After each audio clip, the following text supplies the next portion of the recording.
Everyone, कल मैं आप लोगों को बता रहा था कि किस प्रकार से हम लोग किसी भी विलयन को आइडेंटिफाई कर सकते हैं कि वो किस प्रकार का विलयन है ना। संतृप्त है कि असंतृप्त है, तनु है कि सांद्र है, इन सब के बारे में हम लोगों ने कल डिटेल से पढ़े हैं।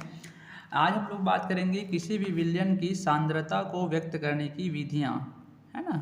विलयन की सांद्रता को व्यक्त करने की विधियाँ, इसके बारे में हम लोग पहले पढ़ चुके हैं हल्का सा। इसमें हम लोग आज की क्लास में डिटेल से पढ़ेंगे। व्यक्त करने की विधियां, है ना। इसमें जो पहली विधि होती है, सबसे पहले वो है प्रतिशतता। अगर आप लोग को थोड़ा बहुत याद आ रहा होगा तो मैंने आपको 11वीं में इसके बारे में डिटेल से पढ़ाया है ना। प्रतिशतता किसी भी कंपाउंड में, जैसे कि हमारे पास सल्फ्यूरिक अम्ल है H2SO4 है, तो इस सल्फ्यूरिक अम्ल में सल्फर की प्रतिशत मात्रा कितनी होगी, इसको निकालने के लिए हम लोग क्या करते हैं, सल्फर का निकाल लेते हैं यहाँ पे दिए गए पदार्थ का भार, और उसके बाद हम लोग लिखते हैं पूरा उसका अणुभार, और फिर क्या करते हैं, इसको गुणा कर देते हैं 100 से।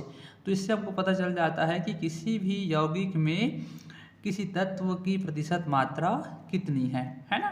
ये सब मैं आप लोगों को पढ़ा चुका हूँ, इसको और आगे डिटेल नहीं पढ़ा रहा हूँ। आप लोग इसको थोड़ा सा मेहनत करेंगे, 11वीं से पढ़ लेंगे। आज मैं आप लोगों को जो नया पढ़ाने वाला हूँ उसको भी पढ़ा चुका हूँ, लेकिन इसको रिपीट करना जरूरी है। वो है नॉर्मलता। ठीक है, नॉर्मलता के बारे में हम लोग देखते हैं। तो नॉर्मलता क्या होता है, किसी विलयन के 1 लीटर में उपस्थित विलेय के ग्राम तुल्यांकों की संख्या। नॉर्मलता होता है किसी विलयन के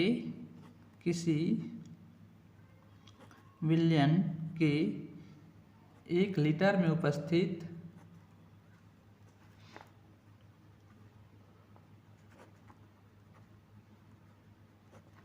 विलेय के ग्राम तुल्यांकों की संख्या, ग्राम तुल्यांकों की संख्या, ये कहलाता है हमारा नॉर्मलता।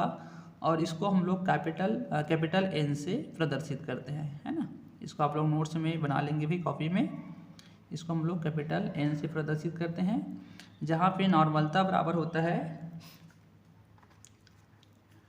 अब देखिए यहाँ पे 1 लीटर विलयन में उपस्थित विलेय के ग्राम तुल्यांकों की संख्या।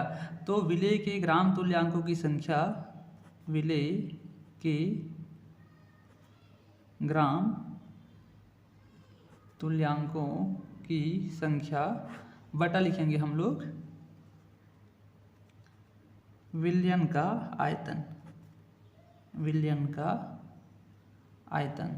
तो ये कहलाता है हमारा नॉर्मलता, है ना। अब जो सबसे इम्पोर्टेंट है वो है जी हमारा मोलरता।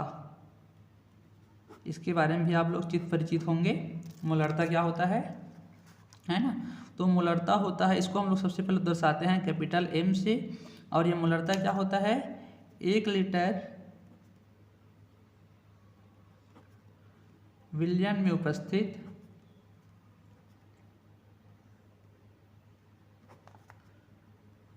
विलेय के मोलों की संख्या, विलेय के मोलों की संख्या क्या कहलाती है, मोलरता कहलाती है। आप लोग सेंटेंस को पूरा कंप्लीट कर लेंगे, और इसको हम लोग कैपिटल M से प्रदर्शित करते हैं ना।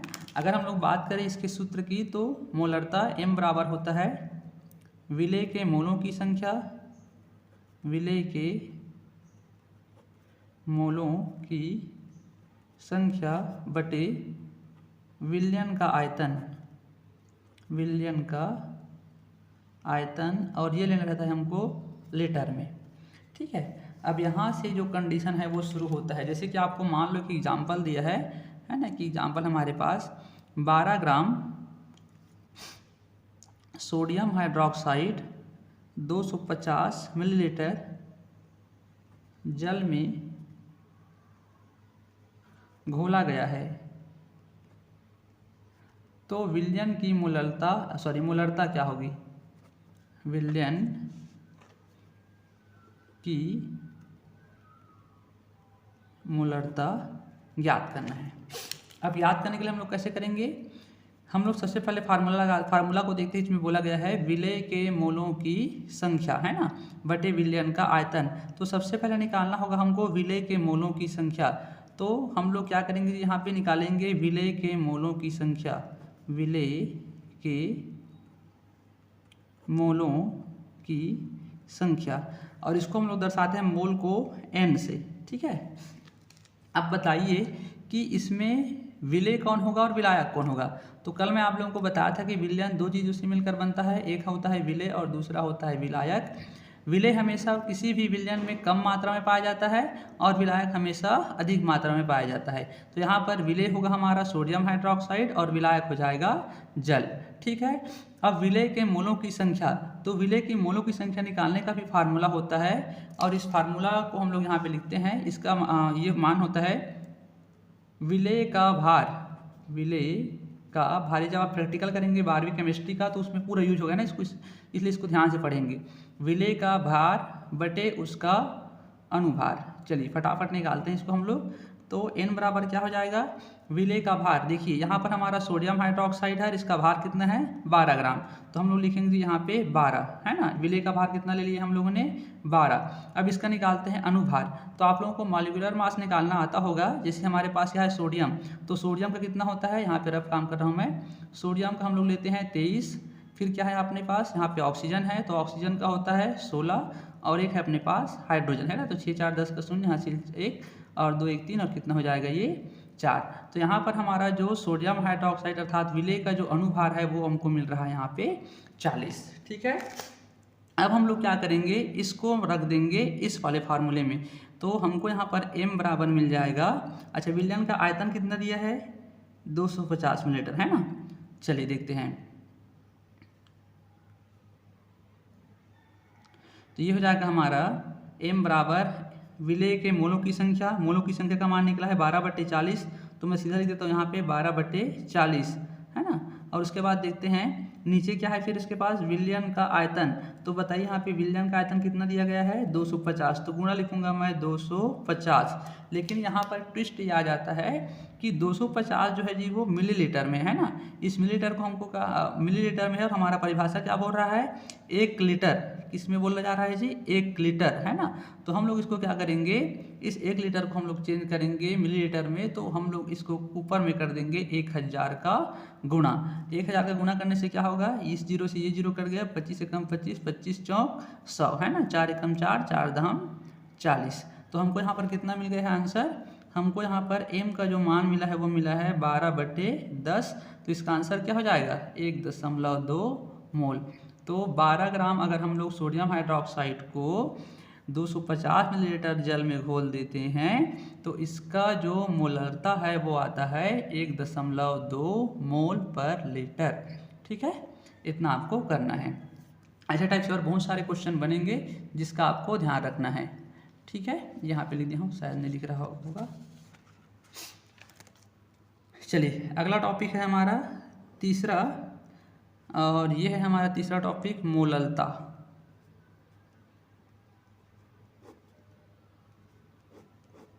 मोललता को हम लोग दर्शाते हैं स्मॉल m से। और मोललता का परिभाषा क्या होता है, 1 किलोग्राम विलायक में उपस्थित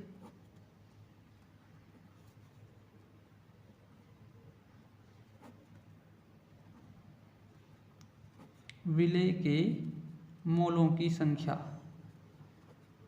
मोलों की संख्या क्या कहलाती है, मोललता कहलाती है। और इसको हम लोग स्मॉल m से प्रदर्शित करते हैं, है ना।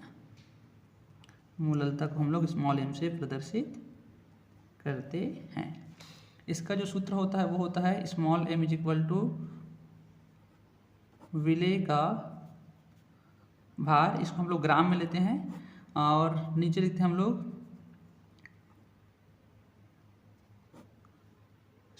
ये विलय के मोलों की संख्या है जी, विलय के मोलों की संख्या बटे विलायक का भार। ये लेना था हमको किलोग्राम में। ठीक है, अब जो भी प्रश्न आएगा इसका न्यूमेरिकल प्रश्न, उसमें आपको जो भी विलय रहेगा उसका जो भार है वो आपको ग्राम में दिया जाएगा। तो अब लेकिन हमको यहाँ पर विलायक किस में दिया गया है, किलोग्राम में। मैथ्स में आप लोगों ने पढ़ा होगा, किसी भी इक्वेशन को जब हम लोग बैलेंस करते हैं तो दोनों जो वैल्यू है वो मतलब दोनों का यूनिट जो है वो सेम रहना चाहिए। जैसे कि अगर यहाँ पर किलोग्राम है तो ऊपर वाला जो हमको विले दिया जाएगा वो भी किलोग्राम में हो, या तो अगर विले ग्राम में है तो हमारा विलायक भी ग्राम में हो। इसको इंटर कन्वर्ट करने के लिए हम लोग क्या करेंगे, ऊपर में फिर से 1000 का गुणा कर देंगे। जैसे हम लोगों ने यहाँ पे 250 मिलीलीटर को 1000 को मिलीलीटर में चेंज करने के लिए हम लोगों ने क्या किया, ऊपर 1000 का गुना किए हैं। वैसे हम लोग क्या कर देंगे यहाँ पर, अगर हमको ऐसा क्वेश्चन आता है न्यूमेरिकल क्वेश्चन हमारे पास, तो ऊपर में हम लोग क्या कर देंगे, 1000 का गुणा कर देंगे। तो ये हमारा इसका आंसर जो है हमको पता चल जाएगा कि उस दिए गए बिलियन में जो उसकी मोललता है वो कितनी है। ठीक है। चौथा जो टॉपिक है वो बहुत ही इंपॉर्टेंट है, इससे इसी साल न्यूमेरिकल प्रश्न आया है, जिसका नाम है मोल प्रभाज, मोल फ्रैक्शन जिसको कहा जाता है, मोल प्रभाज, है ना। मोल प्रभाज को हम लोग दर्शाते हैं कैपिटल एक्स से। देखिए ये मोल प्रभाज क्या होता है, किसी विलयन में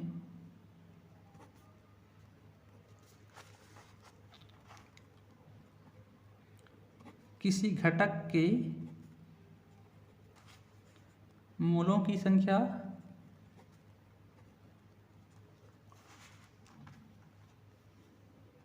तथा उस विलयन में उपस्थित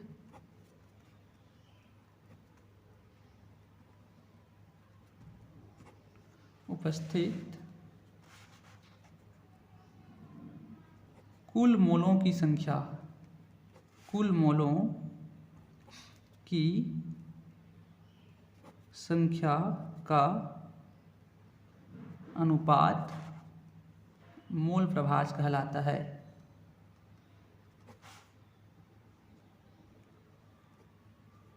ठीक है। किसी भी विलयन में किसी घटक के मोलों की संख्या, यहाँ पे घटक मतलब है कि हमको पता है किसी भी विलयन में दो ही घटक होते हैं, एक विलेय होता है और दूसरा विलायक। तो किसी घटक के मोलों की संख्या और उस विलयन में उपस्थित कुल मोलों की संख्या। अब यहाँ पे आप ध्यान देंगे जी, है ना, किसी घटक के बारे में बोला जा रहा है, मतलब आप ये समझेंगे जैसे कि मान लो हमारे पास एक पात्र है, इसमें हम लोगों ने क्या किया है, पानी लिया है और उसमें मिला दिए हम लोग नमक। तो यहाँ पर पानी क्या हो जाएगा, विलायक अर्थात पहला घटक, और नमक क्या हो जाएगा, विलेय अर्थात दूसरा घटक। ठीक है। तो इसमें परिभाषा, जब आपको मोल प्रभाज पूछेंगे तो किसी एक घटक के बारे में पूछेंगे, है ना, तो हमको मान लो निकालना है विलेय का मोल प्रभाज। तो विलेय का मोल प्रभाज निकालने के लिए हम क्या करेंगे, विलेय के मोलों की संख्या बटे उस विलयन में कुल कितना मोल है। तो उस विलयन में दो मोल है, कौन कौन सा, एक विलेय का पूरा मोल है और दूसरा विलायक का पूरा मोल है ना। इसको सूत्र से बताता हूँ आप लोगों को। तो जैसे कि हम लोग इसको अगर देखना चाहें तो ये होता है, मान लो यहाँ पे लिखता हूँ मैं XA, है ना। ध्यान देंगे विलेय और विलायक की जब बात होती है तो हमेशा किसी भी विलायक को जब हम लोग शो करते हैं तो विलायक को शो किया जाता है A से, और विलायक को A से शो करते हैं और विलेय को हम लोग शो करते हैं B से, है ना। अगर मैं यहाँ पर देखिए बता रहा हूँ, है ना, XA कहने का मतलब होता है विलायक का मोल प्रभाज। A क्या है, विलायक है, और X क्या है, मोल प्रभाज है ना। तो इसका मतलब समझिएगा, A मतलब विलायक, X मतलब मोल प्रभाज। तो किसका निकालना है हमको, विलायक का मोल प्रभाज। तो यहाँ पर सीधा शॉर्टकट में लिख रहा हूँ मैं XA का मोल प्रभाज। तो XA का मोल प्रभाज क्या हो जाएगा जी, यहाँ पे विलायक के मोलों की संख्या। तो विलायक के मोलों की संख्या, अच्छा मोलों की संख्या को हम लोगों ने दर्शाया है आगे, जस्ट आगे इससे देखिएंगे, ये यहाँ पे है ना, यहाँ पर देखिए विलायक के मतलब मोलों की संख्या को हम लोग दर्शाते हैं n से। ठीक है। तो हम लोग क्या करेंगे, यहाँ पे घटक क्या है हमारे पास, विलायक है, तो विलायक का मोल प्रभाज अर्थात विलायक के मोल प्रभाज निकालने के लिए हम लोग लिखेंगे सबसे पहले विलायक के मोलों की संख्या। तो ये हो जाएगा मोलों की संख्या किसका, विलायक का, है ना, किसका निकालना है, विलायक का। तो हम लोग लिखेंगे यहाँ पे Na बटे विलयन में उपस्थित कुल मोलों की संख्या, है ना। तो विलयन में कौन कौन से मोल हैं जी, एक तो आपका विलायक का मोल है और दूसरा कौन है, विलेय का मोल है। तो XA का जो मोल प्रभाज होगा अर्थात विलायक का जो मोल प्रभाज होगा वो Na बटे Na प्लस Nb के अनुपात के बराबर होगा। अब यहाँ पे लिख रहा हूँ मैं एक्स बी। अब ध्यान देंगे एक्स बी, बी मतलब होता है विलेय, तो मैं यहाँ पर निकालूंगा विलेय का मोल प्रभाज, है ना। एक्स मतलब मोल प्रभाज और बी मतलब विलेय, तो विलेय का मोल प्रभाज, विलेय का जो मोल प्रभाज हो जाएगा, जिसका मोल प्रभाज निकालना रहेगा उसके मोल को हमको ऊपर में लिखना है। तो मैं लिखूंगा यहाँ पे मोलों की संख्या n, किसका है ये विलेय का, इसलिए एन बी बटे उस विलयन में कुल कितने मोल हैं, विलायक और विलेय दोनों के मोल हैं, इसलिए हो जाएगा ये N A plus N B. तो ये कहलाता है हमारा मोल प्रभाज, है ना। यहाँ पर एक नोट आप लोग याद रखेंगे, एक नोट है, इसको लिख लेंगे आप लोग, है ना। विलेय व विलायक के मोल प्रभाज का योग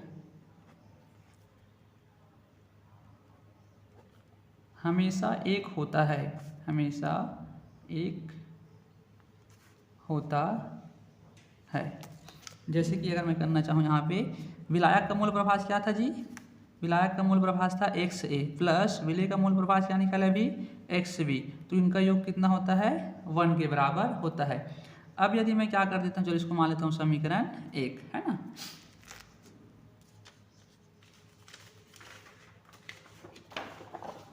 अब हम क्या करते हैं यहाँ पे, समीकरण 1 में एक्स ए को उधर पक्षांतर कर देते हैं, तो हमको क्या मिलेगा, X B is equal to 1 minus X A, है ना। ये हो जाएगा हमारा समीकरण 2। ये सभी प्रश्न बनते हैं इनसे, है ना, याद रखेंगे, न्यूमेरिकल प्रश्न बनता है इससे। अगर इसी इक्वेशन में मैं क्या कर देता हूँ, एक्स बी को उधर पक्षांतर कर देता हूँ, तो बचेगा क्या यहाँ पे, एक्स ए बराबर इधर पहले से क्या है जी 1 है, माइनस कौन जा रहा है उधर, एक्स बी, ये हो जाएगा हमारा एक्स बी। तो ये कहलाएगा समीकरण 3। ये समीकरण 1, 2 और 3 क्या है, किसी भी मोल प्रभाज से संबंधित प्रश्न को हल करने के लिए फार्मूले हैं। मेन आपको याद रखना है कि इसका जो फार्मूला होता है, एक अगर हम लोग विलायक के लिए निकालें तो विलायक ऊपर रहेगा, बाकी विलेय और विलायक दोनों नीचे रहेंगे। विलेय के लिए निकालें तो विलेय ऊपर रहेगा और विलेय और विलायक दोनों फिर नीचे रहेंगे, है ना। इसी का अनुपात क्या कहलाता है, मोल प्रभाज या मोल फ्रैक्शन कहलाता है। ठीक है, चलिए, थैंक यू।